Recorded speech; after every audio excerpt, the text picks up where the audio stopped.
ബ്രസ്റ്റിൽ മാത്രമല്ല heart muscle പ്രാർത്ഥിച്ചില്ലെങ്കിലും ആദരാഞ്ജലികൾ പോസ്റ്റൊക്കെ ഇടാതിരിക്കുക. എൻ്റെ കുഞ്ഞു മോനുണ്ട്. പ്രിയപ്പെട്ടവരെ, ഒരുപാട് വേദനയോടെ അതിലേറെ പ്രാർത്ഥനയോടെയാണ് നമ്മൾ ഈ വീഡിയോ കണ്ടു തീർത്തത്. പ്രിയതാരം സുധിച്ചേട്ടൻ്റെ വേർപാടിന് ശേഷം തനിച്ചായിപ്പോയ, ജീവിതത്തിൽ ക്യാൻസർ എന്ന മഹാമാരിയോട് പൊരുതുന്ന രേണു സുധിയുടെ വാക്കുകൾ കേട്ട് മലയാളികളുടെ കണ്ണ് നിറയുകയാണ്.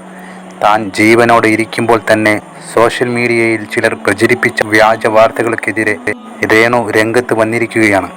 നിങ്ങൾ എനിക്ക് വേണ്ടി പ്രാർത്ഥിച്ചില്ലെങ്കിലും എന്നെ കൊല്ലാതിരിക്കുക എന്ന് വളരെ നെഞ്ചുപൊട്ടുന്ന വാക്കുകളോടെയാണ് രേണു സംസാരിച്ചു തുടങ്ങുന്നത്.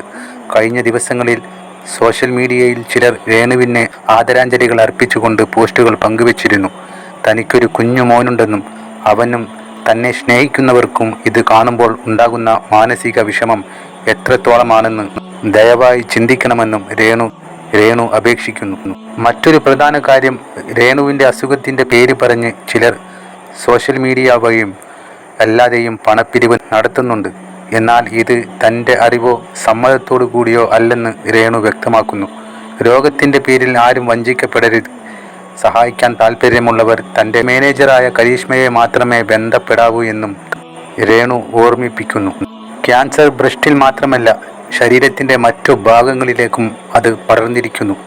സർക്കാർ ആശുപത്രിയിൽ ആണെങ്കിൽ പോലും മരുന്നുകൾക്കും കീമോ ചെയ്യുവാനുമൊക്കെ വലിയ തുകയാണ് ഓരോ ദിവസവും ചെലവ് വരുന്നത്. നിലവിൽ ജോലി ചെയ്യാൻ സാധിക്കാത്തത് കൊണ്ട് തൻ്റെ ചികിത്സാ ചെലവുകൾക്കായി യൂട്യൂബ് ചാനലിൽ നിന്നുള്ള വരുമാനത്തെയാണ് രേണു ഇപ്പോൾ ആശ്രയിക്കുന്നത്. പഴയതുപോലെ ഓടിച്ചാടി നടക്കാൻ തനിക്ക് ആഗ്രഹമുണ്ടെന്നും പ്രാർത്ഥനയോടെ ഒപ്പമുണ്ടാകണമെന്നുമാണ് രേണു പറയുന്നത്. ആ അമ്മയ്ക്കും കുഞ്ഞിനും വേണ്ടി നമുക്കും പ്രാർത്ഥിക്കാം. ഈ വ്യാജ വാർത്തകൾ പ്രചരിപ്പിക്കുന്നവർ ദയവ് ചെയ്ത് ആ കുടുംബത്തിൻ്റെ അവസ്ഥ മനസ്സിലാക്കുക. ഒരുപാട് പേരെ അസുഖം അറിഞ്ഞ് ഒരുപാട് പേരെ ആശ്വസിപ്പിക്കുന്നുണ്ട്, അതുപോലെ സഹായിക്കുന്നുണ്ട്, ഞാൻ ചോദിക്കാതെ തന്നെ. പിന്നെ ഞാനൊരു കാര്യം പറയാനാണ് വന്നത്. പ്രത്യേകിച്ച് എൻ്റെ പേരിൽ എന്തോ പിരിവ് നടത്തുന്നുണ്ടെന്ന് ഞാൻ അറിഞ്ഞു. പക്ഷെ ഒരിക്കലും ഞാൻ അറിഞ്ഞിട്ടാണ് എന്ന് നിങ്ങൾ ഒരിക്കലും പറയില്ല. ഞാൻ അറിഞ്ഞിട്ടല്ല, എൻ്റെ സമ്മതത്തോടു കൂടിയല്ല. മനസ്സിലായോ? ഞാൻ ഒരിക്കലും ആരോടും പറഞ്ഞിട്ടില്ല എൻ്റെ അസുഖത്തിന് വേണ്ടി പിരിക്കണം എന്നൊന്നും ഒരിക്കലും പറഞ്ഞിട്ടില്ല. എന്നെ സ്നേഹിക്കുന്നവർ എനിക്ക് ഒന്ന് കരീഷ്മനെ വിളിക്കാറുണ്ട്. എന്നെ വിളിക്കാൻ എൻ്റെ കരീഷ്മ എന്ന് പറഞ്ഞാൽ എൻ്റെ ഒഫീഷ്യൽ മാനേജറാണ്. അവളെ കോൺടാക്ട് ചെയ്താൽ മതി, അവൾ എന്നെ അറിയിച്ചോളൂ. നിങ്ങൾ ഒന്നെങ്കിൽ നേരിട്ട് എൻ്റെ നമ്പറുള്ളവർ നേരിട്ട് എന്നെ കോൺടാക്ട് ചെയ്യുക, അല്ലെങ്കിൽ കരീഷ്മ വഴി കോൺടാക്ട് ചെയ്യുക, എന്നെ അവൾ അറിയിച്ചോളൂ കേട്ടോ. അല്ല, ഞാൻ ഒരിക്കലും ഒരു പിരിവിൻ്റെ കാര്യമോ ഞാൻ ആവശ്യപ്പെട്ടിട്ടില്ല. ദയവ് ചെയ്ത് നിങ്ങളങ്ങനെ എവിടെയെങ്കിലും എന്നെ പറ്റി പിരിക്കുന്നത് കണ്ടാൽ നിങ്ങൾ, ഞാൻ അറിഞ്ഞുകൊണ്ടല്ല, അത് എൻ്റെ ഉത്തരവാദിത്വം അല്ല. അറിയാലോ, എൻ്റെ അവസ്ഥ അറിയാമല്ലോ. അപ്പോൾ ഞാൻ യൂട്യൂബ് ചാനലുമായിട്ട് എൻ്റെ അപ്ഡേഷൻസും കാര്യങ്ങളും തരുന്നത് തന്നെ എനിക്ക് ആ ഒരു പൈസയുടെ ആവശ്യത്തിന് വേണ്ടി മാത്രമാണ്. കാരണം എനിക്ക് ഇപ്പം ജോലി ചെയ്യാൻ പറ്റത്തില്ല. എനിക്ക് പൈസ ഉണ്ടെങ്കിലേ എനിക്ക് തുടർ ചികിത്സകളൊക്കെ നടത്താൻ പറ്റത്തുള്ളൂ. നല്ല പൈസ ആവും, നിങ്ങൾക്ക് അറിയാമല്ലോ. അതായിട്ടും നമുക്കത് തികയോന്നും അറിയില്ല.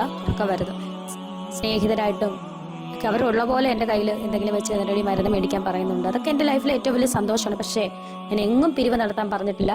എൻ്റെ പേരിൽ ആരെങ്കിലും അങ്ങനെ പിരിവ് നടത്തുന്നുണ്ടെങ്കിൽ അത് എൻ്റെ സമ്മതത്തോടു കൂടിയോ അറിവോടു കൂടിയോ അല്ല എന്ന് പറയാനാണ് ഞാൻ അർജൻറ്റായിട്ട് എൻ്റെ ഈ യൂട്യൂബ് ചാനൽ വീഡിയോ ആയിട്ട് വന്നത്. പിന്നെ മറ്റൊന്നും എനിക്ക് പറയാനില്ല.